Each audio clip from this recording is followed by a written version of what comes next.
Hoy vamos a hablar de las confesiones suizas. Hay tres que vamos a discutir en particular.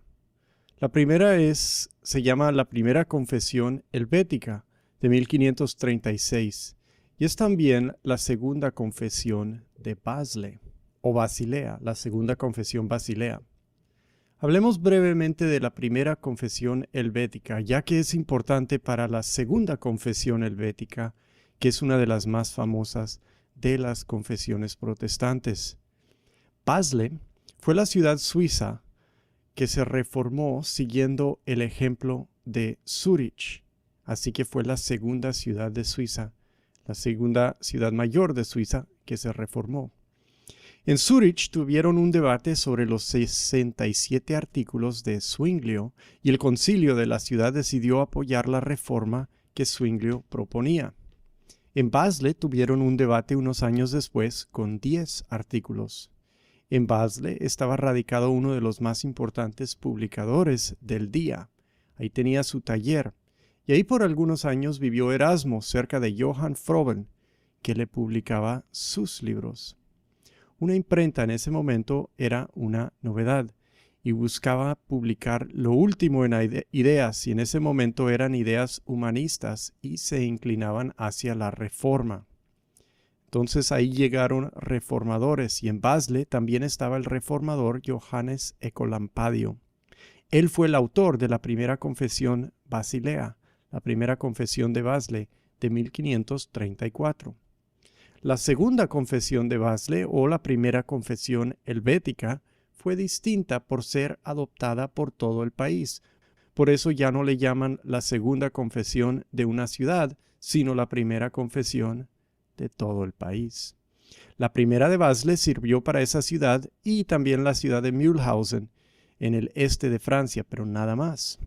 Se buscó entonces un acuerdo entre todos los reformadores una vez más, con luteranos y con Bucero de Estrasburgo y otros, pero no se logró.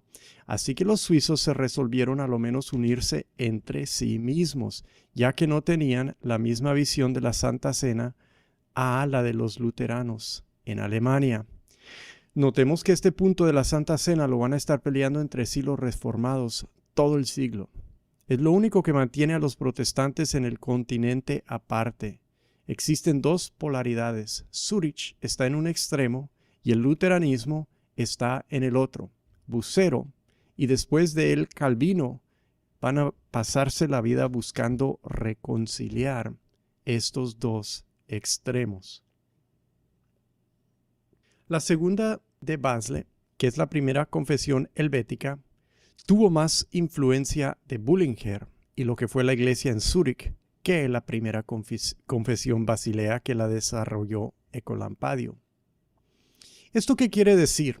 ¿Por qué estoy hablando de la influencia de este y del otro y de la relación de todas estas confesiones? Es lo que sucede con confesiones. Empiezan a influirse, toman de las anteriores, las expanden y las ajustan. Vemos, por ejemplo, que la Primera Confesión Helvética hace un cambio en el orden de lo que trata, y este cambio es algo que distingue el protestantismo, y luego va a ser cómo se hacen las cosas. Parece que lo toma de la Confesión de Bohemia de 1535, de un año antes, que parece ser la primera confesión que establece este cambio. El cambio es que trata como su primer artículo las Santas Escrituras. Antes las confesiones comenzaban con lo que comienzan los credos. Credo en Dios Todopoderoso. Comienzan con la doctrina de Dios, no la doctrina de las Escrituras. Pero el protestantismo ahora está ajustando esto porque comienzan con el principio de donde toman su teología, las Escrituras. Es el principio de sola Scriptura. Y se ve en el orden de la Primera Confesión Helvética. Esta confesión también trata la interpretación de la Biblia, que no lo trataban antes, no lo explicaban en las confesiones anteriores. El segundo artículo dice que la Escritura se interpreta, que comparamos un pasaje con otro para lograr entender y que somos guiados por la regla de la fe y la del amor. Esta forma de interpretar, que la Escritura misma se interpreta, pone la autoridad de la Biblia sobre todo lo demás. No traemos otras autoridades como si fueran iguales a la Biblia. La regla de la fe es una observación de cómo interpretar según lo que siempre se ha creído en la Iglesia. Es decir, no usamos la Biblia para contradecir la sana doctrina derivada de la Biblia y aceptada por los cristianos de todas las edades. Y la regla del amor nos habla de la importancia de nutrir con nuestro estudio de la Biblia el amor a Dios y al prójimo. La Biblia no existe para satisfacer nuestra curiosidad, sino que sirve para nutrir la vida en Cristo, la vida de la fe, que es el cristianismo. Agustín de Hipona escribió un librito llamado De la Doctrina o de la Enseñanza Cristiana. Ahí él expone claramente esta regla del amor. Se los recomiendo. De hecho, los primeros 5 artículos de la Primera Helvética tratan la Escritura y su autoridad. Esto, como hemos dicho, es algo nuevo en una confesión. Otro de los énfasis teológicos que podemos observar es en cuanto al Evangelio. La clara exposición del Evangelio de salvación por la sola gracia de Dios es un tema muy claro en esta confesión. Claro que en esto es algo incluido en todas las confesiones protestantes, pero es más incorporado con la eclesiología, con la estructura de la adoración y la función de la Iglesia, me parece a mí, en esta confesión. Esto nos habla de cómo la Reforma avanzó, incorporando los logros de las primeras décadas en la práctica cotidiana de los años en los cuales maduró la Reforma y se estabilizó. Lo último que quiero observar es el asunto del artículo 27 que trata el magistrado, es decir, el gobierno. En Suiza nadie buscaba ni libertad de religión ni tolerancia de variedad religiosa. Se reformaban por acta del gobierno de las ciudades y así avanzó la reforma en Suiza. Y cuando reformaban una ciudad, toda la ciudadanía, se supone, cambiaba de parecer o se iban a vivir a otro lado. El gobierno para ellos existía para apoyar la verdadera religión y para castigar la falsa religión. Recordemos que vivían en una sociedad donde solo existía el cristianismo. Sus sociedades cristianas no conocían realmente diferencias de parecer hasta este momento. Habían gozado una unión religiosa de la cual se desarrolló su civilización cristiana. Y no se les ocurría que una sociedad podía tener pluralismo religioso. Nosotros lo reconocemos hoy porque vemos que no hay que forzar a la gente a sus creencias religiosas. No creemos que a la fuerza alguno realmente puede creer, entonces es inútil hacer eso. Persuadimos, proclamamos, razonamos, pero no usamos la pena capital ni la fuerza de la ley para obligar la fe de alguno. Ellos creían que estaban limitando el daño de las herejías, no que estaban obligando a la gente a observar una religión que no deseaban. Sin embargo, no reconocían la necesidad de tolerar variedad religiosa. Y por eso no fue hasta que la violencia de las guerras de la religión, esta violencia que duró más de un siglo en uno y otro lugar de Europa, que al fin ellos reconocieron o se toleraban o se acababan. Al gobierno también le dieron en la confesión la responsabilidad de educar a la juventud. Ellos creyeron que eso era tarea del gobierno. Yo no pienso en realidad que es responsabilidad del gobierno más que de la familia y de asociaciones privadas hechas de libre voluntad, más que un asunto de ley y de gobierno. Pero en eso existen desacuerdos entre los cristianos. Los suizos de 1536 creían que el gobierno tenía una responsabilidad de educar a su ciudadanía. Dejemos atrás entonces la primera confesión helvética y hablemos ahora del segundo, de la segunda confesión suiza. Este se llama el Consensus Tigurinus. Estamos ahora en el año 1549. Políticamente ha cambiado las cosas. El emperador ha destruido la Liga Protestante Esmalcalda en Alemania. Esto no acabó con el protestantismo, ya que no podía erradicarse por estar demasiado desarrollado. Pero lo que sí logró es contener al protestantismo. Y la política del emperador fue de una tolerancia, pero una tolerancia que era más como una intolerancia. Esto es lo que Carlos V, el emperador, toleró. Solo toleró el matrimonio del clero, que hacían los protestantes, y la comunión en ambos elementos, es decir, que la gente reciba pan y vino en la Santa Cena, que no lo hacían en la Iglesia Católica. Pero no toleró lo demás de lo que es la Reforma Protestante. A lo demás le dijo no se va a tolerar.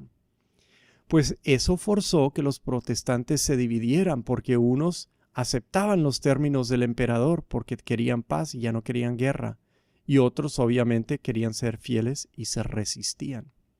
Eso fue una astuta maniobra de parte de Carlos, el emperador, porque fragmentó a sus enemigos, los dividió aún más. Y así se perdió la esperanza de lograr una confesión unánime del protestantismo.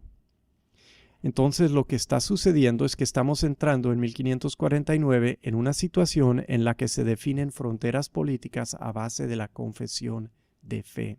Eso es lo que resulta de todas estas cosas. Eso también es lo que representa esta confesión conocida como el Consenso de Zúrich, que en latín se dice Consensus Tigurinus. Esta confesión, el Consenso de Zúrich, representa un cambio. El cambio es de ya no buscar una frente unida, una reforma protestante internacional unánime. Ahora lo que están buscando es unión a base nacional, con confesiones según sus territorios, ¿sí? Como lo estaba haciendo en algo la primera confesión helvética. El Consenso de Zúrich lo hace aún más. Y lo que está sucediendo también es que se está definiendo políticamente la nación-estado, que es como los países que tenemos hoy. ¿Qué es lo que al fin divide la reforma en Alemania de la reforma suiza? Pues es el tema que ya hemos mencionado, el de la Santa Cena, que si la verdadera presencia física de Cristo está en los elementos, porque Lutero dice que sí y Zwinglio dijo que no. Lutero nunca cedió y al fin complicó la disputa insultando a los que apoyaban a Zwinglio. En estos momentos, los protagonistas de toda esta disputa son Melanchthon, que es el líder del luteranismo moderado. Está muerto Lutero y estando muerto uno de sus seguidores, algunos de sus seguidores radicales, están complicando el tema de hacer un acuerdo, polarizando la situación luterana, acusando a Melanchthon de suavizar y de traicionar la enseñanza original y purísima de San Lutero. Martín Bucero, que siempre buscó acuerdo entre todos los protestantes, ya no puede vivir en Estrasburgo por la victoria del emperador y tiene que huir a Inglaterra, perdiendo mucha de su influencia. Él va a crecer en influencia en Inglaterra, pero en Europa, en el continente, pues ya no está, ya no tiene su iglesia, ya no está en sus territorios y es muy diferente ahora cómo él participa. Bullinger, que está en Zúrich, apoya la memoria de Zwinglio, que ya lleva rato muerto. Creo que se murió Zwinglio en 1531 y estamos al 49 ya con esta confesión. En este momento el que está creciendo en influencia es Calvino, regresando a Ginebra en 1541 después de un rato con Bucero y está buscando lograr un acuerdo con Bullinger que una a Suiza, ¿sí? Calvino es el que está tomando el manto de Bucero y quiere seguir reconciliando a la gente. Es por eso que se llama el consenso, el acuerdo de Zúrich. Calvino no quiere tomar la posición luterana. Busca idioma que logre reconciliación entre las posiciones suizas de Ginebra por un lado, Basel y Zúrich por el otro, porque no están del todo de acuerdo. Calvino tiene motivaciones políticas. Una Suiza unánime puede hacerle o ofrecerle una alianza al rey de Francia, que tiene problemas con el Sacro Emperador Romano y necesita apoyo militar y político. Y entonces una Suiza unida con una confesión protestante, piensa Calvino, jalaría a Francia al lado de la Reforma, se inclinaría a estar de acuerdo, porque recuerden, en estos tiempos, tener un acuerdo político involucra la confesión, la teología, lo que uno cree. Y esto es lo que toda la vida Calvino buscó para su patria, para Francia, jalarla hacia el lado del protestantismo, de la verdadera religión, del evangelio que se predicara a su pueblo. En este momento también la contrarreforma o las fuerzas de lo que serán la contrarreforma o la reforma católica está amenazando a Suiza por el este, en Constancia, y eso hace urgente para Bullinger buscar unir todo el país para que él no se quede solo y expuesto en el este, en Zúrich. Así que Calvino al fin se reunió en Zúrich con Bullinger y habían correspondido por 2 años sobre este mismo tema. Cuando se reunieron, se pusieron de acuerdo en 2 horas. Es decir, ya conocían bien el tema, sabían todo lo que cada uno buscaba, no perdieron el tiempo, sino que con ánimo de unirse, vieron cómo hacerlo y lo lograron. Y fue aceptada esta confesión, este consenso rápidamente por todas las ciudades suizas. Solo que en Berna era la ciudad terca, pero al fin se reconciliaron. Todo esto, que se unieran así los de Suiza, fue ocasión para que los luteranos en Alemania sospecharan que era otro ejemplo del extremismo de Suiza. Es decir, lo que está haciendo esto es realmente trazar fronteras entre los mismos protestantes. Existirán entonces confesiones luteranas por un lado y confesiones protestantes que le llamamos reformadas por el otro. Los luteranos son reformados, pero dentro del protestantismo hay 2 grandes divisiones, luteranos por un lado y reformados por el otro. Al ponerse de acuerdo los suizos, los luteranos lo vieron como una amenaza, ya que no están tratando de incluirlos a ellos. Y lo vieron con mucha sospecha. ¿Por qué? Porque así somos los seres humanos. ¿Qué podemos decir del contenido de esta confesión que se llama el Consenso de Zúrich? Trata mucho la Santa Cena, obviamente. Este es el tema principal, no es una confesión sobre todas las cosas, sino una confesión principalmente sobre la Santa Cena para lograr un acuerdo. Es inusual en estar muy centrada en sus primeros 5 artículos en Cristo. Es decir, todos los artículos mencionan a Cristo y eso no lo hacen todas las confesiones. Dicen así los primeros 5 artículos, bueno, un resumen de ellos. Todo el gobierno espiritual de la iglesia nos lleva a Cristo. Segundo, el verdadero conocimiento de los sacramentos se deriva de conocer a Cristo.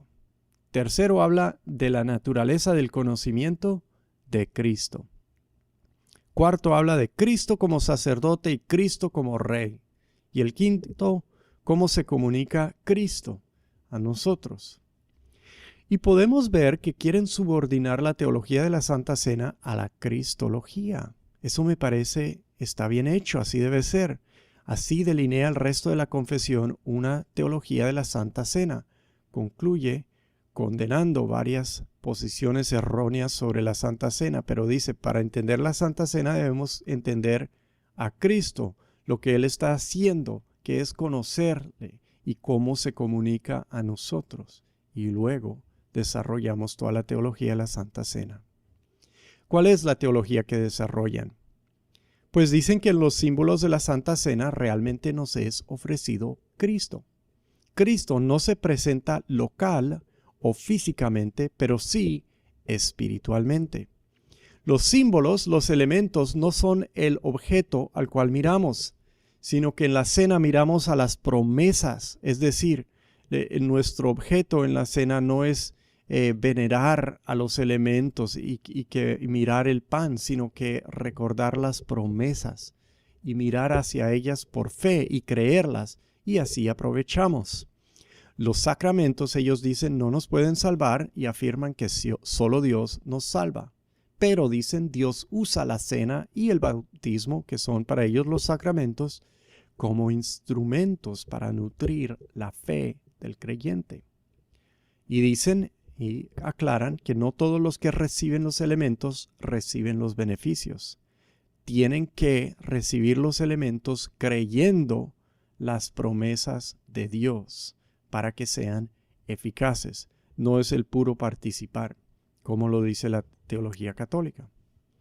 Y la teología de los reformados sobre la Santa Cena es esta, que en la Santa Cena el pan y el vino son símbolos que Dios usa como instrumentos para nutrir a los que reciben los elementos creyendo en la promesa. Dios nutre a estos por su acción libre, los que reciben por su acción libre, y aquello con lo que les nutre es Cristo. Son alimentados por Cristo espiritualmente. Bueno, hasta ahí el consenso de Zúrich. Así llegamos a una de las confesiones más importantes de la época, la Segunda Confesión Helvética de 1566. Vamos a tratar aquí esta confesión porque es la más importante de las confesiones suizas, aunque estamos saltando de nuestro orden cronológico. Entre esta confesión y las anteriores existen otras a las que regresaremos después. La década de los 1560 fue una en la que salieron muchas confesiones. ¿Por qué decidieron formular una segunda confesión helvética? Parte de la historia de la confesión helvética viene de la misma historia del catecismo de Heidelberg, con el que está relacionada la segunda confesión helvética.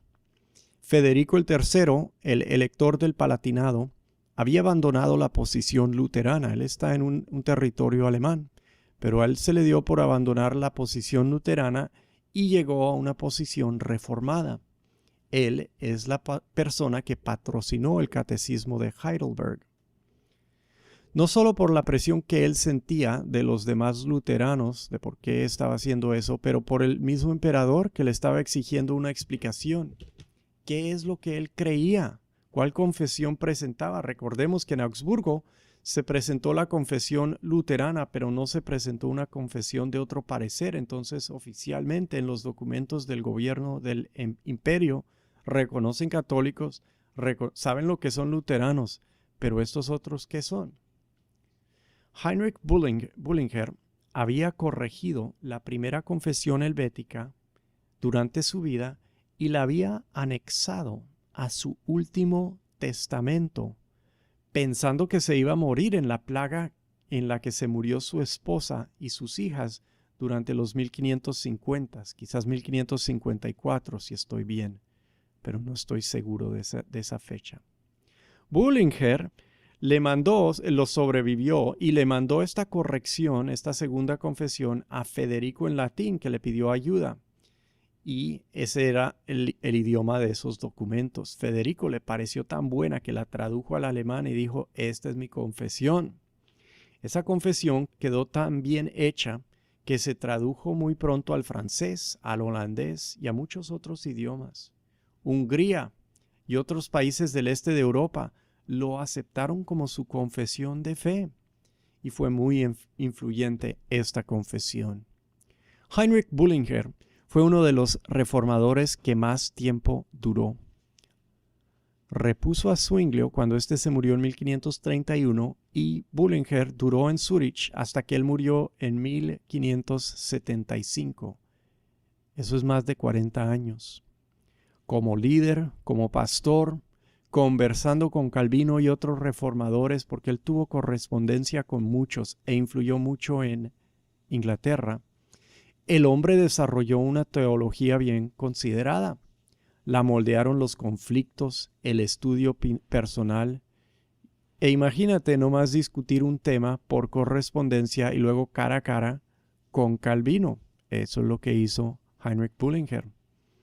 Lo menciono porque a veces la gente no aprecia una confesión, no sabiendo de dónde proviene. La segunda confesión helvética lleva mucha experiencia, mucha consideración sobre cómo expresar correctamente la doctrina y la consideración de estos expertos de la Reforma. Y por esa razón nomás debemos premiarla. ¿Qué contiene la confesión? Los artículos de esta confesión son largos y tiene un total de 30. Así que vamos solo a mirar unos tantos de los primeros 10, ya que ahí están algunas de las cosas sobresalientes. En el primer artículo, la confesión tiene algo muy interesante y muy importante en cuanto a la palabra de Dios. Se resume así: la predicación de la palabra de Dios es palabra de Dios. Esta es una de las grandes contribuciones de Heinrich Bullinger a la Reforma, quizás su mayor contribución. Más que nadie, él resaltó la importancia y la autoridad de la predicación. Y esto viene directo de las profecías, esas sesiones de predicación, de exponer la Biblia como no se solía hacer en las Edades Medias, explicándola en forma que el cristiano común y corriente lo pueda entender. Estas profecías fueron la práctica de Zwinglio, fueron algo que él en su momento usó para capacitar predicadores y difundir enseñanza bíblica y en realidad para reformar a Zurich.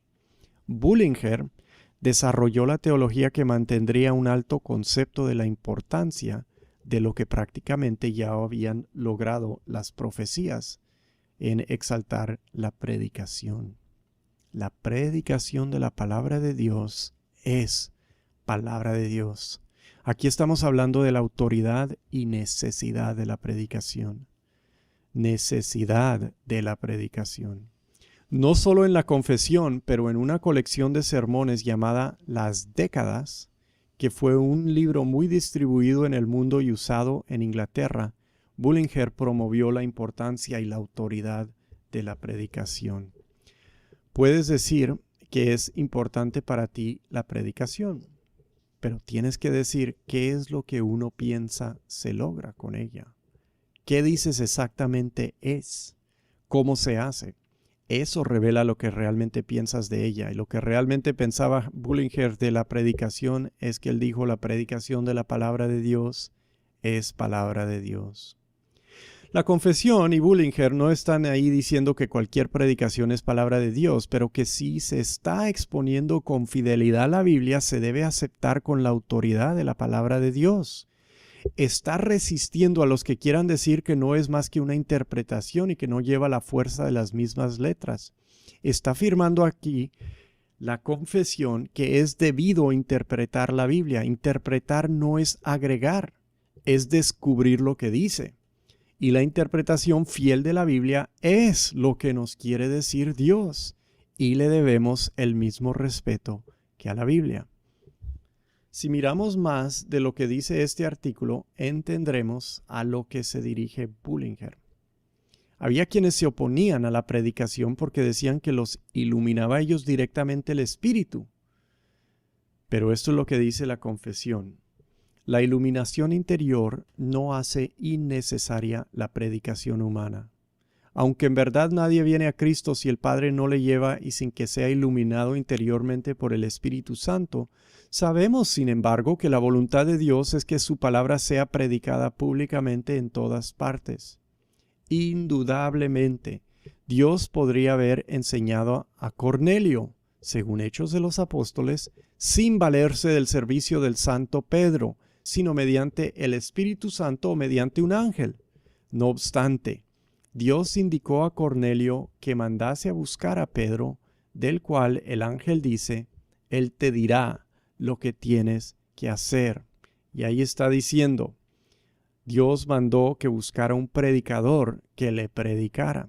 La predicación es el medio que Dios usa. Dios habla en la predicación. Por eso debemos estar atentos a recibir la palabra de Dios. Debemos prepararnos para exponerla con fidelidad, para que Dios hable a su pueblo a través del predicador.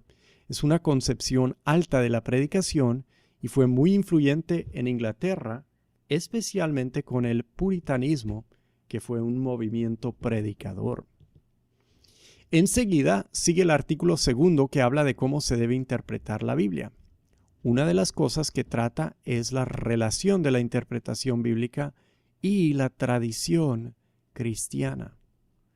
Ese tema se volvió importante una vez los católicos entendieron mejor la Reforma y lanzaron acusaciones contra los reformadores de despreciar la enseñanza del pasado e inventarse de nuevo la religión. Pero así dice esta confesión: por estas razones no desechamos las interpretaciones de los santos padres de la Iglesia griegos y latinos, ni tampoco censuramos sus discusiones y escritos sobre cosas sagradas. Siempre claro es si concuerdan con las sagradas escrituras. Sin embargo, con toda modestia desaprobamos dichas interpretaciones si resulta que son extrañas a las Escrituras o incluso las contradicen. En el cuarto artículo vemos otra cosa muy importante para los reformadores en Suiza, con el cual no estarían de todo de acuerdo todos en otros lugares. Dice así: siendo Dios espíritu invisible y esencia infinita, resulta imposible representarle valiéndose de alguna forma artística o de una imagen. De así que, conforme a las Sagradas Escrituras, consideremos cualquier imagen visible de Dios como puro engaño. No condenamos solamente los ídolos paganos, sino que también las imágenes que veneran algunos cristianos, porque aunque Cristo haya adoptado forma humana, no lo ha hecho para servir de modelo a escultores y pintores. Y esto es algo que hasta el día de hoy algunos reformados todavía creen, especialmente entre los presbiterianos, ha sido mi experiencia. Algunos son muy estrictos y no quieren tener de ninguna forma retratos de Cristo. El quinto artículo explica que los reformados no tienen los santos y toda esa parte del catolicismo porque el acceso a Dios es solo por Cristo, quien es el único mediador, y la teología de Cristo como el mediador está desarrollándose durante la Reforma, desarrollando el pacto de gracia y luego el pacto de redención. El sexto artículo de la Segunda Confesión Helvética trata la providencia de Dios, el séptimo la creación, el octavo la caída y el pecado, y el noveno la voluntad humana en sus capacidades e incapacidades. La Segunda Confesión Helvética afirma la incapacidad humana, que a pesar de tener la capacidad de pecar voluntariamente, no tenemos la voluntad de buscar a Dios, y no buscamos a Dios sin que Él obre primero en nosotros. Y así llegamos al 10º artículo, que es de la predestinación. Esta confesión afirma plenamente la predestinación. Dios elige de su pura gracia sin ver mérito alguno en los escogidos. Una de las cosas que más me gusta de esta confesión es cómo maneja el tema de la cantidad de los escogidos. Muchas veces, a mí me parece, los calvinistas tomamos los dichos de la Biblia sobre la cantidad de los escogidos como para decir que Dios casi no salva a nadie. Pero eso no me parece que está bien. Así habla de este tema la Segunda Confesión Helvética, y me parece sabio reflexionar sobre esto. Dice así: aunque Dios sabe quiénes son los suyos y alguna vez se mencione un reducido número de elegidos, hay que esperar lo mejor para todos, y no se debe impremeditadamente contar a nadie entre los réprobos o desechados. Cuando según Lucas 13:23 preguntaron al Señor si únicamente se salvarían pocos, el Señor no contestó si serían pocos los salvos o los desechados, sino que antes bien amonestó a que cada cual se esforzase en entrar por la puerta estrecha. Es como si hubiera querido decir: no es cosa vuestra el inquirir por curiosidad estas cosas, sino esforzaos en entrar en los cielos siguiendo ahora la senda angosta. Y ahora yo digo, es decir, el propósito del lenguaje de la Biblia sobre la puerta estrecha, y que no muchos lo toman, es para resaltar la responsabilidad del individual, la responsabilidad humana, y no para darnos una indicación sobre cuántos son los que al fin llegan. Y recordemos que de los salvos forman una compañía que no se puede contar, según lo dice el libro de Apocalipsis. Esto es una cosa que vemos aquí en la confesión. También había quienes abusaban de la doctrina de la elección para concluir que no eran escogidos y que eran reprobados y condenados y que por consecuencia debían gozar los placeres de la vida, ya que no tenían esperanza. Y otros decían que siendo escogidos podían vivir de cualquier manera, porque al fin y al cabo era lo que Dios había escogido y no lo que ellos hacían. Los reformadores se querían apartar de estas locuras y condenarlos. Y así en esta confesión dice: no podemos pues aceptar las ideas impías de ciertas personas que arguyen. Pocos son los elegidos, y como no es seguro el que yo cuente entre ellos, tampoco voy a restringir los placeres de esta vida. Otros dicen, si Dios ya me ha predestinado y elegido, nada me impedirá gozar de la bienaventuranza ya determinada con seguridad, pese a la maldad que pueda cometer. Y si cuento ya entre los desechados, de nada me valdrá ni la fe ni el arrepentimiento, dado que el designio de Dios es invariable. Por consiguiente, de nada aprovechan ni enseñanzas ni amonestaciones. Contra esta clase de gente se alza la palabra apostólica que dice, el siervo del Señor no debe ser litigioso, sino manso para con todos, apto para enseñar, sufrido, que con mansedumbre corrija a los rebeldes, porque quizás Dios les dé que se arrepientan para conocer la verdad y se zafen de los lazos del diablo, que los tiene así cautivos y sujetos a su voluntad. Así afirma la confesión helvética que necesitan todos venir al Evangelio y ser obedientes al llamado de arrepentimiento y que deben recibir la palabra de Dios. Y continúa diciendo esto: es imprescindible oír la predicación del Evangelio, creerla y no dudar de esto. Si crees y estás en Cristo es que eres un elegido, porque el Padre nos ha revelado en Jesucristo su eterno designio de predestinación, como antes expliqué con la palabra apostólica en 2 Timoteo 1:9 en adelante. Ante todo es necesario pues enseñar y reafirmar cuán grande amor del Padre nos ha sido revelado, amor por nosotros en Cristo. Es necesario oír lo que el Señor mismo nos predica diariamente en el Evangelio, en tanto nos llama y dice, venid a mí todos los que estáis trabajados y cargados, que yo os haré descansar. Bueno, hasta ahí nuestro estudio. Se podría hacer todo un estudio de la segunda confesión helvética artículo por artículo, pero no lo vamos a hacer aquí. Te la recomiendo. Busca el texto por internet, que ahí está. ¿Qué piensan, por ejemplo, en Zúrich acerca del pastorado en esos años? ¿Qué esperaban de un ministro los reformados del primer siglo de la Reforma? En el artículo 18 lo vas a encontrar y hay muchas otras cosas ahí.